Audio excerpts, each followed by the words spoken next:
Today I got this unique opportunity to paint snowboard. I got this snowboard from my client, Shohei. He is a pro ground trick snowboarder and he does his own apparel brands and he does all the things. And this is one of his first made snowboard. And then myself, I love snowboarding, and then when I got this gig, I was like, hell yeah, let's do it.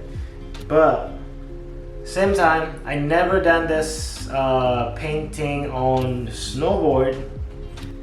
As far as the design, I already have in my mind. So the process, sanding down with the sandpaper, probably 400, and then use the paint thinner to wipe all the excess, and then do the prime, and then paint. So I'm gonna be explaining step by step, and without further ado, let's do it.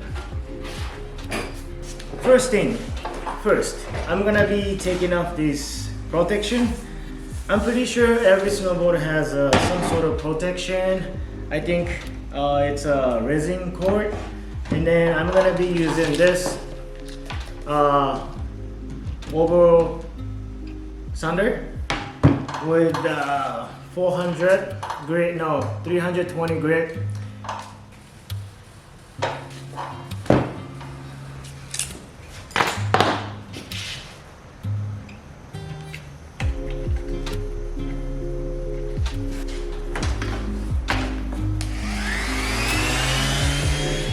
I started sanding with a light pressure, not going too deep, making the surface just smooth as much as possible, so when I put the paint on top, it won't show the scars. This is a paint thinner. Using a paint thinner removes all the unwanted particles and oil from the surface.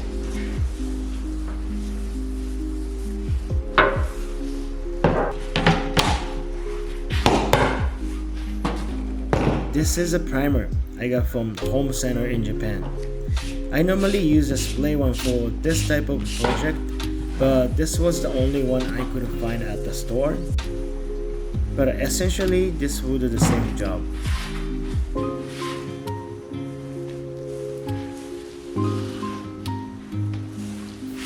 Here I was trying to get rid of all the bubbles using air dryer, hoping this would work.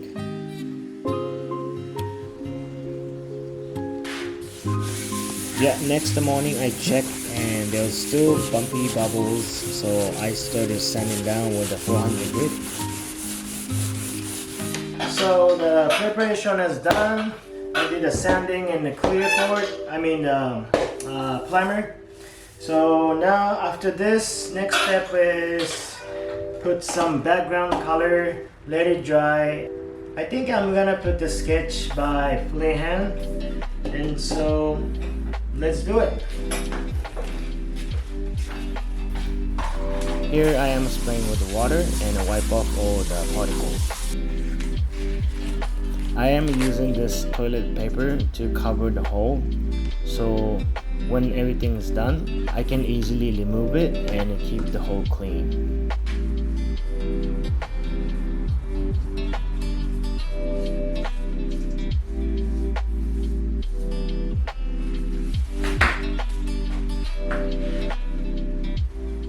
Alright, so I did the base coat last night, and for the base coat I usually use gesso, and this is the decent one I could get in Japan. It's a Liquitex, but this one I did is just a mixture of just a regular acrylic paint. I got this left over from the last painting. And then for the acrylic, I use Nova Color. This is LA high quality local brand,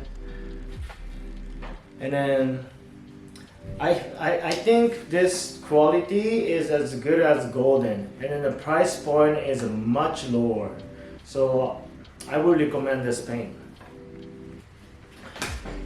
Okay, and then so the next step, I'm gonna do the sketch, and then for the sketch I'm using watercolor pencil. It's a color pencil, but it's not oil based. This is all water based, so I can easily wipe off. Okay, now it's sketch time. Hey, so this is a good enough sketch for me. I just needed to know where the dragon goes and crystal goes and this guy goes. Just a little rough idea of the composition, where things goes. And yeah, I usually don't really get into detailed sketch because I just found that's easier for me to do the background and often even change the composition and then the subject. So there's more like free room to play around doing this way. So next step is the painting. I usually make pre-mix color for the background and the major parts and keep them until I finish. Doing this way I found it's more efficient and good to always have touch-up color, so I don't have to deal with the color matching. I started putting background color mix top to bottom and coming back with a lighter color, which is just a mixture of the background and added white to create a nice gradient. Letting it dry to see the true color. When acrylic dries, it gets darker. I do this process couple times until I get the gradient that I want. I started putting down mountain shapes. At this early stage, I don't worry too much about getting it to right shapes. Brush stroke to another brush stroke until I see the path, and then follow that path will guide me to harmonious perspective painting at the end. It's time for dragon scales, but scales are really complicated. I am going to make another video for just the dragon scales. Here I started blocking in dragon's face with a mid-tone and then darker color, and then worked the way up to lighter color. Sometimes I use the watercolor pencil to remap the face figure.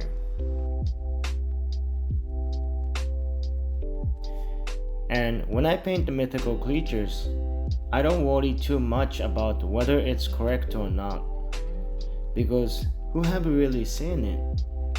Setting aside what others imagine, what matters is whether you like it or not. So follow your heart and let your imagination run free.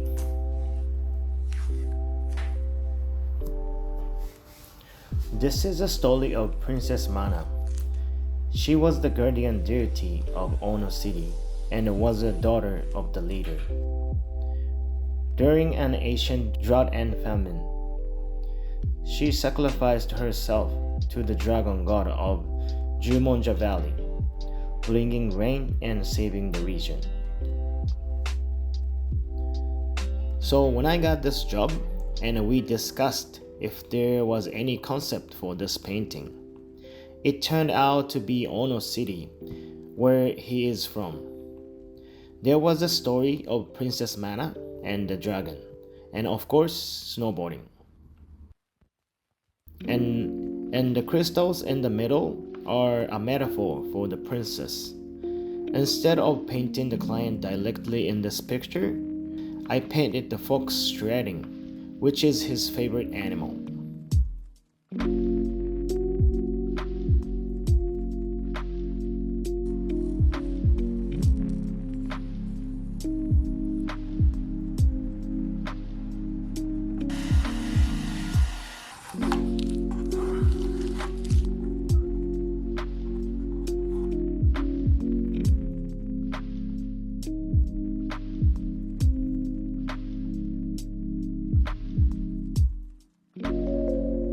I am using Montana 94 spray, shadow black, to create optical illusion. It's much easier to put the drop shadow with a spray.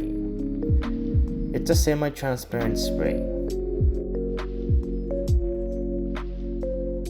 And here I'm using a Montana 94 Air White. It is semi-transparent spray to create highlight.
Alright, here we go.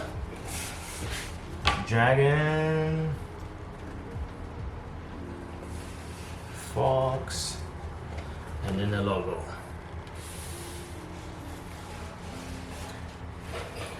It took me a little more than I anticipated, but I'm pretty stoked about how it came out.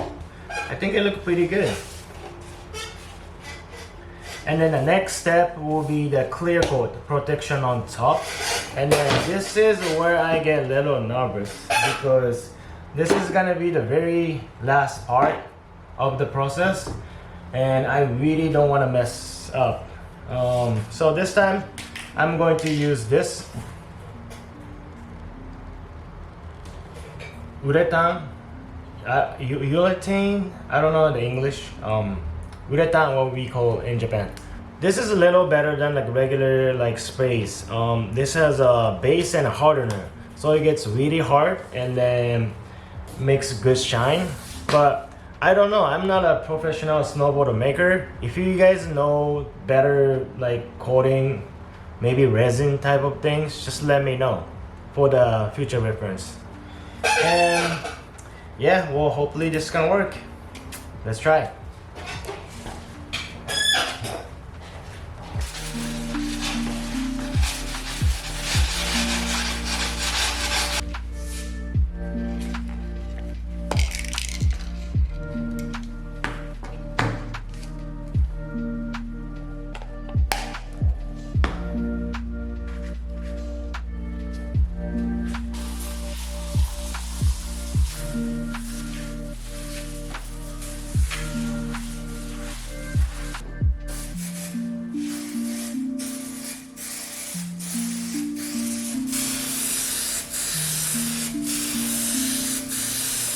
Good morning. It's been over 16 hours since I splayed last night. I did the 3 courts, and the result, I think it looks pretty neat. I was hoping it gets more flat, but I think the one I got, this spray type, it doesn't have enough thickness. But so this snowboard is going to be just hang on a wall. This is not actually used, so for that I think this is good enough. See this? But I still really want to make it to the real snowboard. It has to be more flat surface, because see this little bumpy here? Can't really see, but I know I put too much acrylic, but yeah, I don't know what type of resin I should use. If anyone knows, just let me know. Overall, I really enjoyed this project, all the process, and painting part was my favorite part, and that made me want to do on my own snowboard, maybe before winter. Or if anyone wants to do your custom snowboard, just let me know. Alright, so this is a wrap. Stay tuned for the next project and see you guys later.